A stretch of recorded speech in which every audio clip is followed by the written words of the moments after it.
আসসালামু আলাইকুম। আজ আমরা দেখব visatickethotel.com থেকে আপনি কিভাবে টিকেট পারচেজ করতে পারেন এবং আপনি কিভাবে সহজে অ্যাকাউন্ট তৈরি করতে পারেন। visatickethotel.com হচ্ছে একটি ওয়েবসাইট যেখান থেকে আপনি খুব সহজেই সাশ্রয়ী মূল্যে টিকেট ক্রয় করতে পারেন। এজন্য আমরা নতুন একটা অ্যাকাউন্ট তৈরি করতেছি। তো সেক্ষেত্রে আমরা আমাদের নামটা দিয়ে দিচ্ছি। আ জাস্ট a সেকেন্ড আমার ইমেইল অ্যাড্রেসটা দিয়ে দিলাম।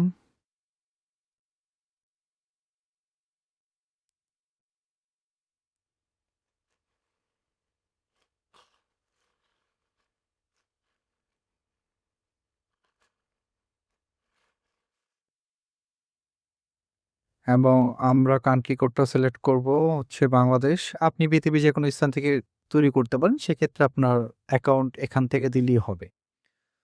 আর আরেকটা অপশন আছে। আপনি সরাসরি ডাইরেক্ট ব্রাউজার থেকে আপনার যদি যেকোনো ব্রাউজার থাকেন সেক্ষেত্রে ডাইরেক্ট কন্টিনিউ গুগল যদি দেন সেক্ষেত্রে আপনার সরাসরি আপনি অ্যাকাউন্ট অ্যাক্সেস নিতে পারবেন। উইথআউট সাইন আপ আপনার গুগল থেকে সেই ইনফরমেশন গুলো নিয়ে আপনার আ সে সবকিছু ফিল আপ করে দিবে। তো সেক্ষেত্রে এখানে আপনি ফ্লাইট, হোটেল, ট্যুর, ভিসা, ওমরা প্যাকেজ, আপনার ল্যাঙ্গুয়েজ আরো চুজ করতে পারেন বাংলা, চাইনিজ। আমরা ভবিষ্যতে আরো ল্যাঙ্গুয়েজ এড করব। এখানে আপনার কারেন্সি আছে। এটা হচ্ছে আপনার প্রোফাইল, ইউজার প্রোফাইল। সেক্ষেত্রে আপনি আপনার ছবি আপলোড করতে পারেন। আপনার প্রোফাইলে ইনফরমেশন সবকিছু আপলোড করতে পারেন। অ্যাড্রেস, সিটি, স্টেট সবকিছু। এবং যেহেতু আমরা ফ্লাইটের জন্য আসছি, তো সেক্ষেত্রে আমরা এখানে one way, round trip, multiple city সব ধরনের টিকিটই পারচেজ করতে পারব। তো ধরেন আপনি ঢাকা থেকে গুয়াংজু যেতে চাচ্ছেন। আ আপনি গুয়াংজু লিখলেও আসবে বা আপনি যদি লিখতে চান এভাবে গুয়াংজু দিলেও চলে আসবে। সিটির নাম দিলেও চলে আসবে। সেক্ষেত্রে আমরা একটা রাউন্ড ট্রিপ সিলেক্ট করলাম। ডেট দিতে চাচ্ছি আ ধরেন ২৭ তারিখ আর রিটার্ন ডেটটা আমরা দিতে চাচ্ছি আগস্টের ৪ তারিখ। আমরা একটা ফ্লাইট সার্চ করলাম।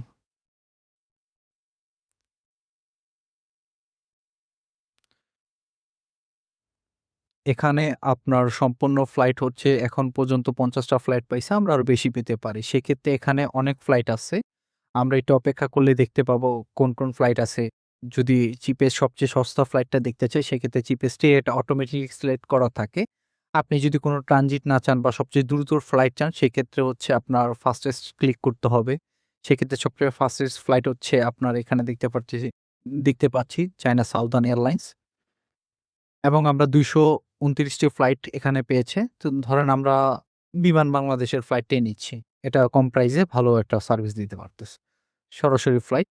সেক্ষেত্রে আমরা ফ্লাইটটা সিলেক্ট করলাম।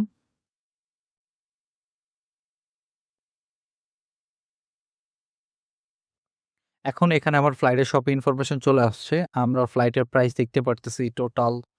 আপনার যদি কোনো কুপন থাকে সেক্ষেত্রে আপনি অবশ্যই কুপন এখানে দিয়ে আপনার কুপন এপ্লাই করে আপনি আরো ডিসকাউন্ট নিতে পারেন।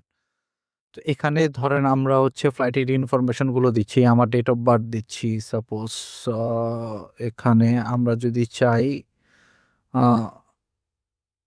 আমার ডেট অফ বার্থ দিলাম একটা। সেক্ষেত্রে আমি আমার ডকুমেন্টটা কোন দেশের কান্ট্রি ইস্যু করছে। তো সেক্ষেত্রে আমরা যদি দেখি যেহেতু আমরা বাংলাদেশী সেক্ষেত্রে আমরা বাংলাদেশ দিচ্ছি। আপনার যদি অন্য কোনো কান্ট্রি ইস্যু করে থাকে সেক্ষেত্রে আপনি এটা দিতে পারেন। এখন আমরা একটা পাসপোর্ট নাম্বার দিচ্ছি। আপনি যেকোনো আপনার যে পাসপোর্ট আছে সেটা দেখে পাসপোর্ট নাম্বার দিবেন, ডেট অফ বার্থ এবং এক্সপায়ারি ডেট। সেক্ষেত্রে সবকিছু আপনি এখানে দিলেন। ডক্স ইস্যু ডেট এটা দিলেও চলে, না দিলেও চলে।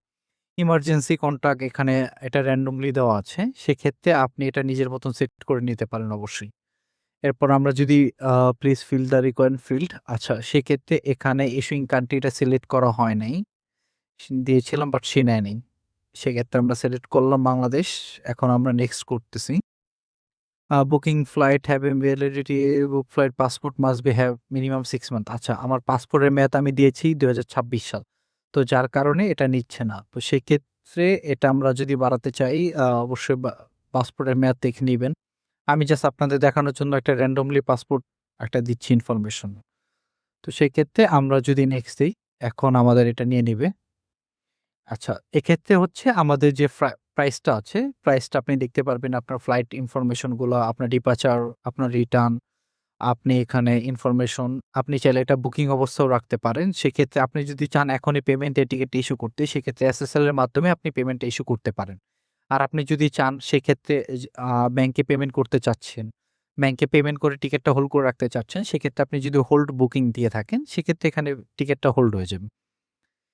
এখানে আপনার টিকেটটা অলরেডি হোল্ড হয়ে গেছে। আপনার টিকেট আপনার জন্য রয়ে গেছে এবং আপনি এখানে দেখতে পারবেন ১৪ই জুলাই ২০২৬ রাত ১১টা ৫৯ পর্যন্ত এই টিকেটটা আপনার হোল্ড থাকবে।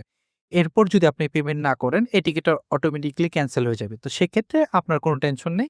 আপনি যদি পেমেন্ট করতে বা কোনো কারণে টিকেটটা ইস্যু করতে ব্যর্থ হন, এজন্য আপনার কোনো পেনাল্টি আসবে না। সেক্ষেত্রে টিকেটটা অটোমেটিক্যালি ইস্যু ক্যানসেল হয়ে যাবে।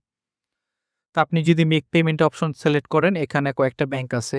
আপনার ডাচ বাংলা আছে, সিটি ব্যাংক আছে, সাউথ ইস্ট আছে। বিকাশ যদি মার্চেন্ট অ্যাকাউন্টে পেমেন্ট করতে চান, বিকাশের মাধ্যমে পেমেন্ট করতে পারেন। আমরা ভবিষ্যতে আরো বিভিন্ন ব্যাংক এড করতেছি। ইনশাআল্লাহ আপনার শীঘ্রই আপনার সকল ধরনের ব্যাংক এখানে পেয়ে যাবেন। তো আমরা ডাচ বাংলা যদি সিলেক্ট করি, ঠিক আছে? এখানে আপনার ট্রান্সেকশনের ডেট, আপনি যদি অনলাইন পেমেন্ট করে থাকেন, সেক্ষেত্রে সেই ডেট, আপনার অ্যামাউন্ট যদি সেন্ট ব্যাংকার নেম আপনি অন্য ব্যাংক থেকে সাপোজ আপনি ডাচ বাংলাতে পেমেন্ট করতে চাচ্ছেন কিন্তু আপনি সিটি ব্যাংক থেকে দিচ্ছেন। তাহলে আপনি একটু কাইন্ডলি সিটি ব্যাংকের নামটা দিয়ে দিবেন। সিটি ব্যাংক দিয়ে দিলেন। এখানে হচ্ছে আপনার যে সেন্ডার ব্যাংক অ্যাকাউন্ট নাম্বার আছে, আপনার ব্যাংক অ্যাকাউন্ট নাম্বারটা দিলেন। আপনার অ্যাটাচমেন্টটা দিয়ে দিলেন। সাপোজ আমি একটা অ্যাকাউন্ট দিচ্ছি আমাদের 224700180119। তো আমি এখানে সাবমিট দিয়ে দিলাম। একটা অ্যাটাচমেন্ট চাচ্ছে। তো সেক্ষেত্রে আমরা যেকোনো একটা অ্যাটাচমেন্টস এড করে দিলাম। কিন্তু অবশ্যই আমি দেখানোর পারপাসে এটা এড করা হচ্ছে। আপনি অবশ্যই আপনার নিজের যে ব্যাংক অ্যাকাউন্টটা আছে সেটাই অবশ্যই ইউজ করবেন। বা আপনি যে স্লিপটা দিছেন তার একটা স্ক্রিনশট যদি অনলাইনে পেমেন্ট করে থাকেন সেক্ষেত্রে অনলাইনের মানি রিসিপ্টটা আপনি অবশ্যই এখানে সাবমিট করবেন। আর যদি ফিজিক্যালি ব্যাংকে জমা দিয়ে থাকেন ওই মানি রিসিপ্টটা আপনি অবশ্যই সাবমিট করবেন। আপনি যখন এটা সাবমিট করবেন অবশ্যই আমাদের টিমের কাছে চলে আসবে। দেন আমাদের টিম এটার সাথে দেখে ভেরিফাই করে আপনার পেমেন্টটা এখানে আপডেট করে দিবে। আপনার সাবমিশন কমপ্লিট। এরপর আপনার পেমেন্টটা আপডেট হয়ে গেলে এখানে আপনার টিকেটটা ইস্যু হওয়ার জন্য রেডি হয়ে যাবে। পেমেন্টটা যদি পেমেন্ট প্রোগ্রেস যখন হয়ে যাবে এরপর বুকিং এবং ইস্যু ২ টাই সাথে হয়ে যাবে। Thank you. আসসালামু আলাইকুম।